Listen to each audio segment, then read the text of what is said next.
రేయ్ వెళ్ళి చూడిపోరా.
రేయ్ నువ్వు వెళ్ళి చూడు.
అన్నయ్య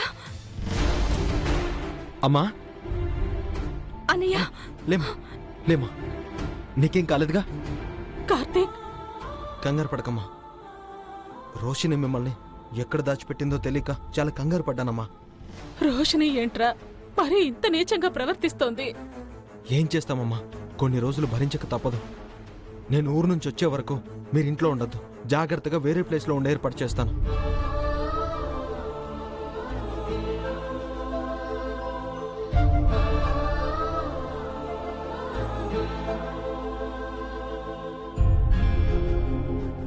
ఇంతకీ నా కోడలు ఎలా ఉందిరా? తను బానే ఉంది. మీ ఆశీర్వాదం తీసుకుందామని ఇక్కడికే వచ్చింది. బయటుంది పద.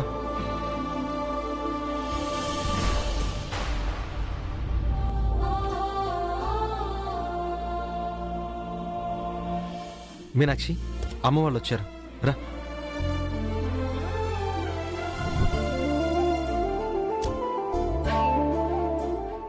అత్తయ్య. మీనాక్షి ఎలా ఉన్నావమ్మా? నేను బాగున్నాను అత్తయ్య. మీ ఆరోగ్యం ఎలా ఉంది? పర్లేదమ్మా.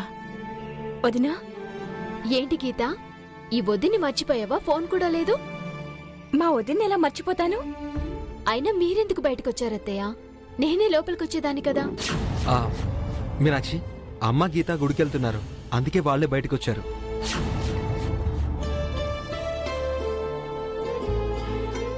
నువ్వు కార్తీక్ ఊరెళ్తున్నారంట కదమ్మా? అవునత్తయ్య, అందుకే మీ ఆశీర్వాదం తీసుకుని వెళ్దామని వచ్చాం. ఆశీర్వదించండి.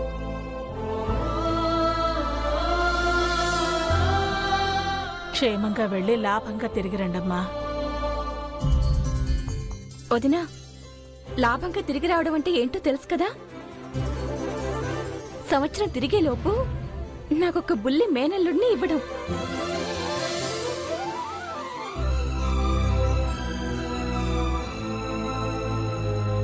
మేం మళ్ళీ తిరిగొచ్చాక కలుద్దాం అత్తయ్య. మీ ఆరోగ్యం జాగ్రత్త. సరేనమ్మా, జాగ్రత్తగా వెళ్ళరండి.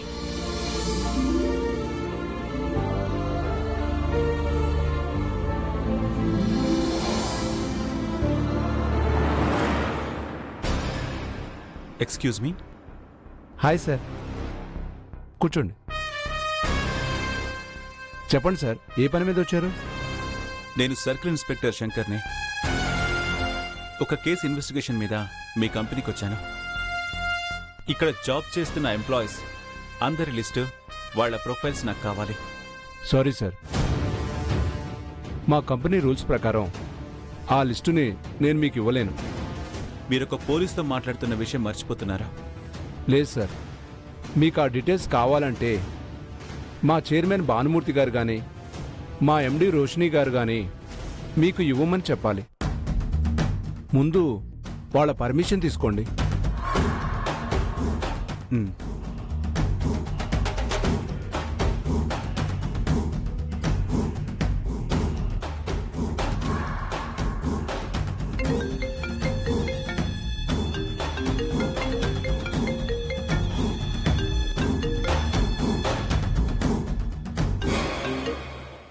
హలో, నేను సర్కిల్ ఇన్స్పెక్టర్ శంకర్ని మాట్లాడుతున్నాను సార్. చెప్పండి.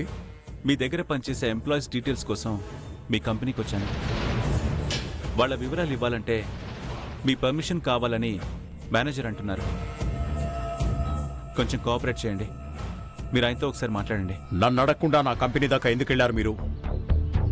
నేను లేకుండా ఆ డీటెయిల్స్ ఇవ్వడం కుదరదు. నేను ఢిల్లీలో ఉన్నాను. 15 రోజుల తర్వాత వస్తాను.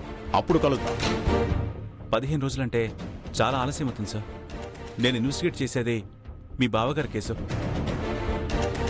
మీరు సపోర్ట్ చేస్తే చంపిందెవరో నేను పట్టుకోగలను. ఖచ్చితంగా సపోర్ట్ చేస్తాను.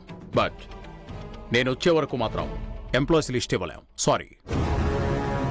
అది సార్,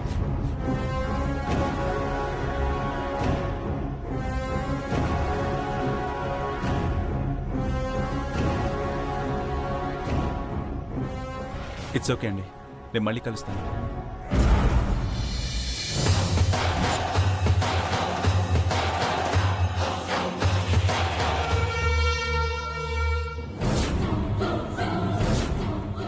రే కార్తిక్, మీ అమ్మ వాళ్ళు ఎక్కడున్నారో జాడ తెలియక మీనాక్షికి అసలు విషయం చెప్పలేక నువ్వు మదన పడుతూ నువ్వు గుడ్డెద్దు చేల్లో పడ్డట్టు వెతుకుతూ ఉంటే పుణ్యకాలం కాస్త గడిచిపోతుంది. ఇంతలో హనీమూన్ క్యాన్సిల్ అవుతుంది. రోషిని, హ? ఇంకా మీనాక్షి రాలేదా? లేదండి, ఫ్లైట్ టైం దగ్గర పడుతుంది. నాకు అదే టెన్షన్గా ఉంది. ఎదురు చూస్తున్నాను.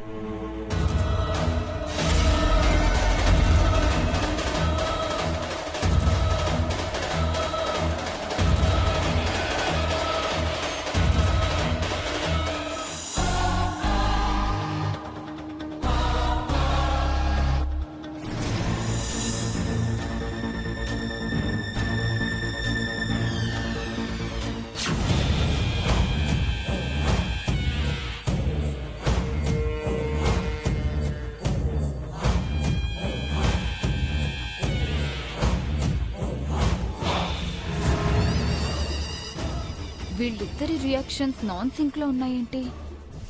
దీని ఉత్సాహం చూస్తుంటే ప్రయాణం క్యాన్సిల్ అయినట్టు లేదు.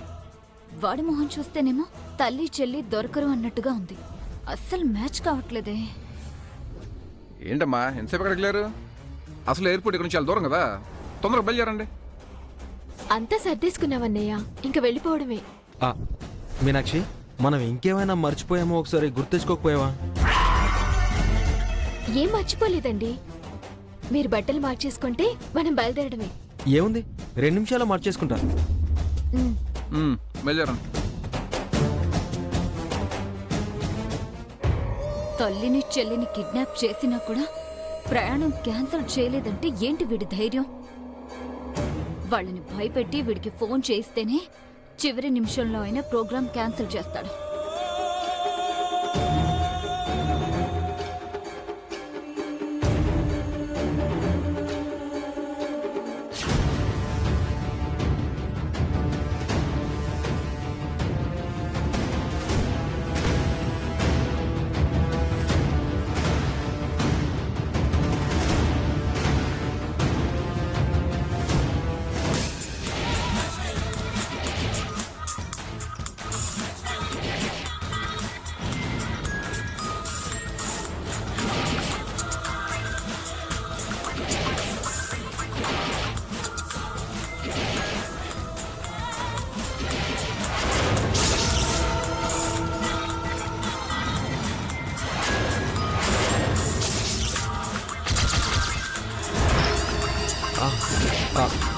ఆ, ఈ ఫోన్ లిఫ్ట్ చేసి నీతో మాట్లాడినా ఎదురుగా ఉన్నావు కాబట్టి డైరెక్ట్గా మాట్లాడొచ్చా?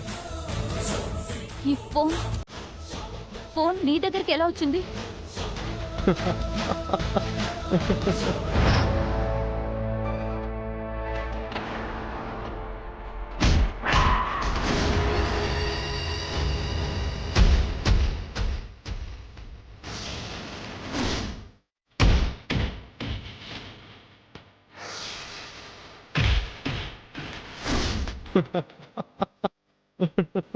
వాళ్ళ అడ్రస్ నీకెవరు చెప్పారు?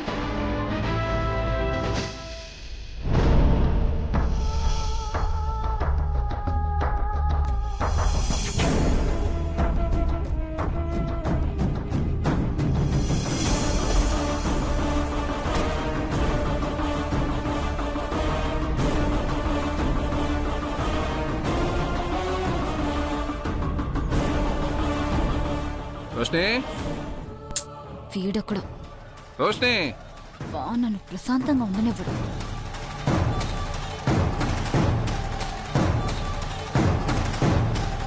రోషిని త్వరగా రా.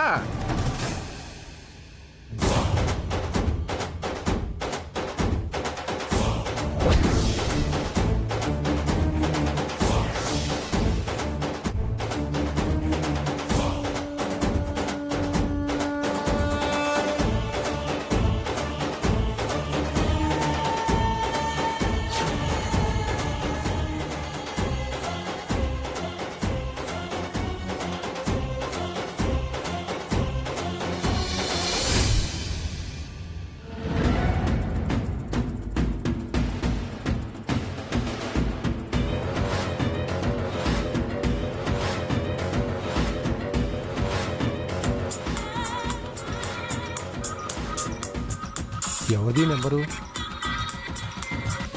హలో, ఎవరు?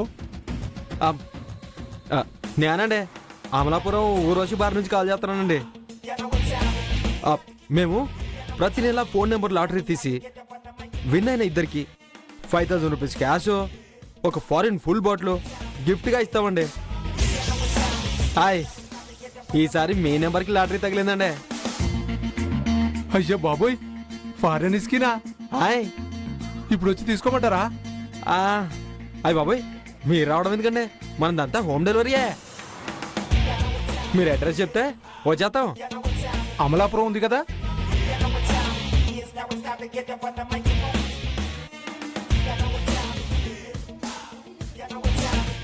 దాని వెనక పాడుపడ్డ బంగ్లా ఉంటుంది కదా, ఆ బంగ్లాకి వచ్చి ఫోన్ చేయి. వచ్చేస్తామండి. త్వరగా వచ్చేయండి.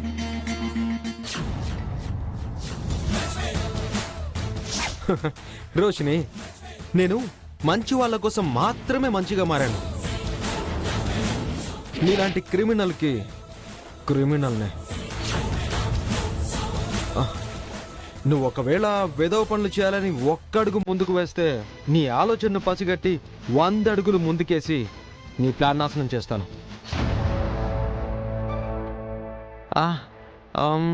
ఇదిగో ఈ ఫోన్ నీ చెంచగాడిది, భద్రంగా పడికి. అసలు విషయం మర్చిపోయాను, నేను మీనాక్షి ఓ 10 రోజులు హనీమూన్ ఎంజాయ్ చేయడానికి వెళ్తున్నాం. నాకు హ్యాపీ జర్నీలు, ఆల్ ది బెస్ట్ లాంటివి ఏమైనా చెప్తావా? ఓ, నువ్వు ఇప్పుడున్న మూడ్లో చెప్పావు కానీ నేనే నీకు చెప్తాను. నువ్వు కూడా 10 రోజులు కాశీబాబు గారితో జంటగా ఉండి బాగా ఎంజాయ్ చేయి. All the best. అమ్మో, ఫ్లైట్ టైం అయిపోతుంది, బయలుదేరాలి. బాయ్.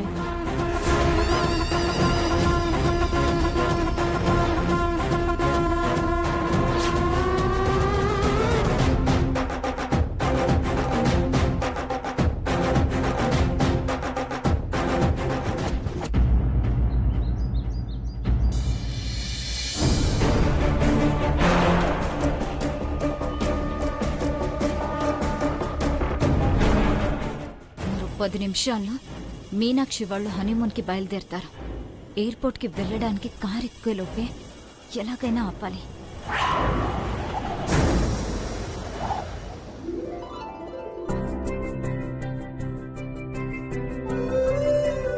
జాసులు రండి.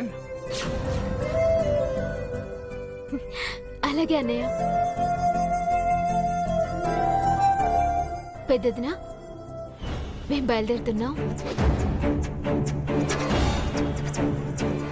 నేను నీ పట్ల ప్రవర్తించిన తీరు నీ మనసుని బాధ పెట్టుంటే నన్ను క్షమించు.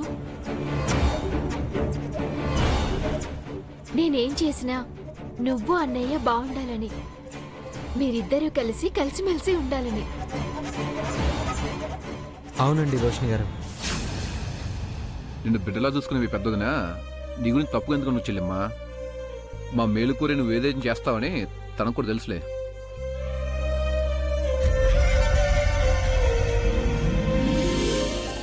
కాశీ గారు, మీ ఇద్దరి ఏకాంతం ఈ ప్రపంచాన్ని మర్చిపోయేలా చేయడానికి ఇది మీకు ఇస్తున్న గిఫ్ట్.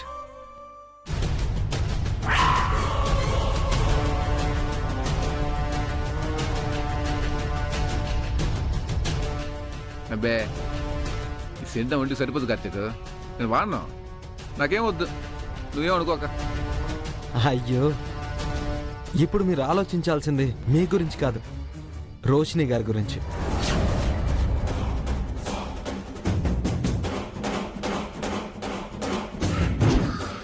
ఆమె అసలే డబ్బులు పుట్టి పెరిగింది. కాలికి చెప్పు లేకపోయినా పర్లేదు, కానీ ఒంటికి ఫారిన్ సెంట్ లేకుండా బయటికి వెళ్ళలేని మనస్తత్వాన్ని అలవాటు చేసుకుంది.